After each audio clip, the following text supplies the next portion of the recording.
Hello everyone, welcome back to a new video. In this video, I will be discussing about Aptus Value Housing, a company from the housing finance space, affordable housing finance.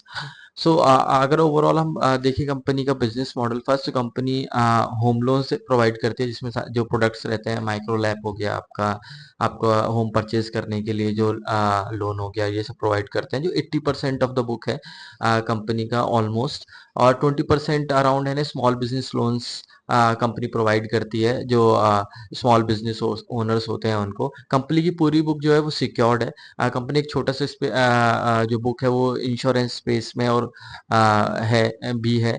तो but overall देखिए यही दो main components हैं company के business model के। तो company के overall देखें तो कंपनी का अराउंड 320 प्लस ब्रांचेस हैं across India, mainly south India में ये प्रेजेंट है, और ये टॉयर 3, 4, 5 में है ना अपने लोन्स देते हैं, जिसकी वजह से इनकी ईल्ड्स भी काफ़ी अच्छी होती हैं। जो अगर हम देखें तो 17% अराउंड इनकी यील्ड है बिजनेस की, क्योंकि ज़्यादा रिस्कियर ग्रुप को ये लोन प्रोवाइड करते हैं in the range of you can say 7 lakh. इनका जो एवरेज अमाउंट होता है, एवरेज टिकट साइज जो हम बोल सकते हैं।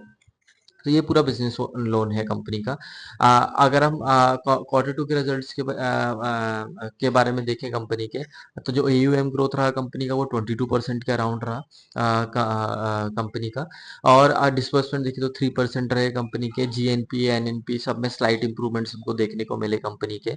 अगर हम देखें तो कंपनी ने 20 ब्रांचेस का भी एडिशन किया इस क्वार्टर में in comparison to last quarter. और ओवरऑल कंपनी का अगर हम देखें तो यील्ड 17.3%, उसमें भी डिक्रीज देखने को मिला 5 बीपीएस का। और स्प्रेड जो 8.9% हो गया, उसमें इंप्रूवमेंट था ओवरऑल अगर हम देखें तो। पैट की बात भी देखें कंपनी के, तो पैट भी अब कंपनी का जो है वो 24% से ग्रो किया। और ओवरऑल जो ईयर ऑन ईयर अगर हम देखें तो कंपनी का जो आरओ है वो 7.9% है, उसमें भी 6 बीपीएस का लो था। ओवर ऑन ईयर इंक्रीज था, बट आरओई जो था वो 11% से डाउन है, और 168 बिप्स का इंप्रूवमेंट था। ओवरऑल आरओई जो है वो 20% था। तो ये ओवरऑल रिजल्ट्स अगर आप देखें मिक्स सेट ऑफ रिजल्ट्स थे। डिस्बर्समेंट की ग्रोथ काफी लो रही, एयूएम की जो ग्रोथ जो 22% कंपनी ने करी है। कंपनी स्टार्टिंग में जो थी 2 क्वार्टर्स बैक, अगर मैं कंपनी को देखूँ तो कंपनी गाइड करती थी 20 to 30% दे विल ग्रो, जो उनकी एयूएम है। फिर then it came down to 25 to 28%, and now they are doing 22%, and now they are saying that we will do 25% plus growth in AUM, and in the next 3 years they will be able to reach 25,000 crore of AUM, जो अभी 12,000 करोड़ के आसपास है। तो kind of 25% के AUM growth की बात आ रही है। तो अब अगर हम कंपनी कॉन कॉल के बारे में जाएं, तो एक तो ये चीज है कि गाइडेंस जो देते हैं कंपनी उसका है ना, they are not able to achieve it simply. और ये ऐसा नहीं है कि एक क्वार्टर में वन ऑफ रहा है। कंपनी के लास्ट 3, 4 क्वार्टर्स को देखोगे तो कंपनी ने अंडर परफॉर्म ही किया अपने गाइडेंस को। तो एक बहुत बड़ा नेगेटिव है कंपनी के लिए। मैनेजमेंट आता है, ओवर प्रॉमिस करता है कि हम 27% ग्रो करेंगे, 30% से ग्रो करेंगे, और वो निकल के 24%, 23% आता है। और दूसरी बात ये भी है कि वो स्टेबल भी नहीं है। इट्स नॉट लाइक देखिए दे आर सेइंग 28% से ग्रो करेंगे और 24-25% से ग्रो कर रहे हो। पहले 27% कर रहे थे, फिर 24% हो गया, वो 22% हो गया। तो it is going down quarter on quarter basis, तो which is again a very negative for the company. आप इसी वजह से देखोगे तो कंपनी का स्टॉक प्राइस भी कहीं ज्यादा मूव नहीं किया है पिछले पास्ट, जब से कंपनी लिस्ट हुई है तब से ही, आई वुड से। और अगर हम देखें कॉन कॉल में इसके ऊपर क्वेश्चन भी पूछा गया कंपनी के मैनेजमेंट से, भाई कि ऐसे क्या हो गया जिसकी वजह से आपका एयूएम ग्रोथ 22% रहा, डिस्पर्सन तो 3% ही ग्रोथ रहा आपका ईयर ऑन ईयर। तो कंपनी ने 3 रीजंस लिस्ट करे जिसकी वजह से। एक तो इन्होंने ये बोला कि जो प्रोडक्ट सेगमेंट था, ये माइक्रो फाइनेंस लोन से दूर रहना चाहते हैं, जिसकी वजह से इन्होंने क्या किया, अपने टिकट साइज 7 लाख से कम देने ही नहीं चाहते हैं ये। तो जो भी लोन होगा जो 7 लाख से अबव होगा उसी को ये सैंक्शन करेंगे, जिसकी वजह से जो एक इनका सेगमेंट था 5 to 7 लाख वाला वो हट गया। बहुत क्वेश्चंस भी पूछे गए मैनेजमेंट से कि भाई वो कितना साइज था आपके डिस्बर्समेंट का जो पहले आप करते थे। तो कंपनी ने बोला they won't be able to disclose it as of now, they do not have that number handy, but going forward they will one on basis they will provide the number. So वहां पे एक 7 lakh above हो गया, इसकी वजह से disbursement में growth में कमी आई। दूसरा इन्होंने ये बोला कि जो रीजन था डिस्बर्समेंट लो का, कि इन्होंने एक नया सॉफ्टवेयर में एडिशन किया। जिसकी वजह से क्या हुआ है कि सॉफ्टवेयर जीवा करके इन्होंने उसका नाम रखा है, जिसकी वजह से ऑनबोर्ड करने में उसको टाइम लगा, उसको समझने में, जिसकी वजह से इस डिसबर्समेंट में अगेन इशू है। तो ये 2 रीजंस कंपनी ने बोला है कि जिसकी वजह से इनके है ना डिसबर्समेंट में 3% की ग्रोथ है, बट दे आर सीइंग कि both the reasons have stabilised and going forward जो 7 लाख का लोन एंड अबव दे रहे हैं, उसपे यील्ड वगैरह पे कोई इम्पैक्ट नहीं पड़ेगा उसका, and then they will be able to do good going forward and will be able to increase the pace of disbursement and the 25% की जो ग्रोथ है उसको मेंटेन कर पाएंगे। ठीक है। दूसरा इन्होंने ये बोला कि क्रेडिट कॉस्ट में इन्होंने एक बहुत बड़ा चेंज लेके आया है, जो अभी हमने देखा कि इनकी क्रेडिट कॉस्ट इंक्रीज हो गया था।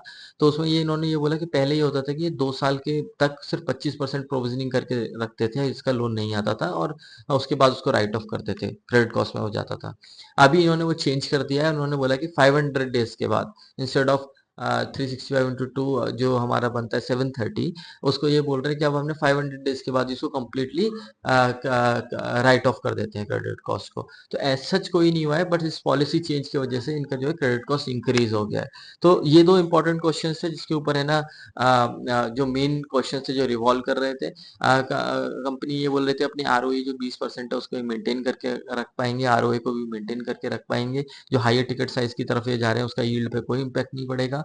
क्रेडिट कॉस्ट जो है पॉलिसी चेंज की वजह से है, कोई ग्राउंड पे ऐसा कुछ चेंज नहीं हुआ है, या फिर इनके है ना ज़्यादा डेलिंक्वेसीज ये उतने नहीं देख रहे हैं। बट ओवरऑल देखोगे स्लाइट डिटोरेशन तो एसेट क्वालिटी में है ही across the board, GNP and NP आप जो भी देख लीजिए, या डीपीडीज जो हम देखें। तो ये सिनेरियो कंपनी का बनता है।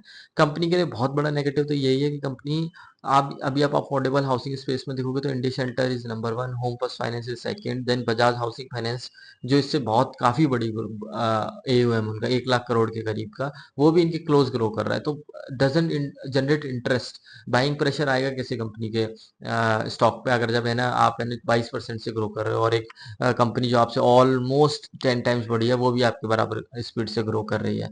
तो ये एक बिग नेगेटिव है। बाकी तो पैरामीटर्स हम देखें तो we will have to keep a track and see that कि जो कंपनी ने 25% का मैंने गाइडेंस दिया है, उसके बेसिस पे are they able to achieve it और नॉट, तभी तो उसमें एक है ना ट्रैक करने के बाद ही इंटरेस्ट वाली बात भी तभी आएगी कि कंपनी जो गाइडेंस दे रही है उसको कर पा रही है नहीं कर पा रही है। अभी तो there is a huge divergence with the guidance company says and what they do. Valuation के टर्म्स में देखें तो कंपनी का 3.6 का है, इनके जो मेट्रिक्स हैं वो best in affordable housing space में, आरओए ऑफ 7.8%, ये रिस्क भी ज़्यादा लेते हैं। उसके इनके आरओएस भी हाई हैं, और अगर आरओए इनका देखें तो वो भी बहुत अच्छा है जो 7.9% का है। बट उसमें भी टर्म्स में जब तक कंपनी है ना गाइडेंस के अकॉर्डिंग नहीं करेगी तब तक है ना उतना इंटरेस्ट बनता नहीं है कंपनी में, until unless so because we don't know exactly know the extent of the situation की। जी जीएनपी और डिटोरेट हो सकते हैं कंपनी के, कंपनी क्या देख रही है स्मॉल बिजनेस लोन्स का जो इनका पोर्टफोलियो है वो कैसा परफॉर्म कर रहा है, कैसा नहीं कर रहा है। So I would suggest that wait and watch situation है, ट्रैक करते रहने कंपनी को, कंपनी अपनी ग्रोथ रेट को इंक्रीज कर पाता है going forward in the next 2 quarters, then we will have to see कि कैसा सिचुएशन बनना है उस मूवमेंट पे in terms of valuation and all. So thank you for watching this video. Please do let me know your thoughts in the comment section, and please do like, share and subscribe.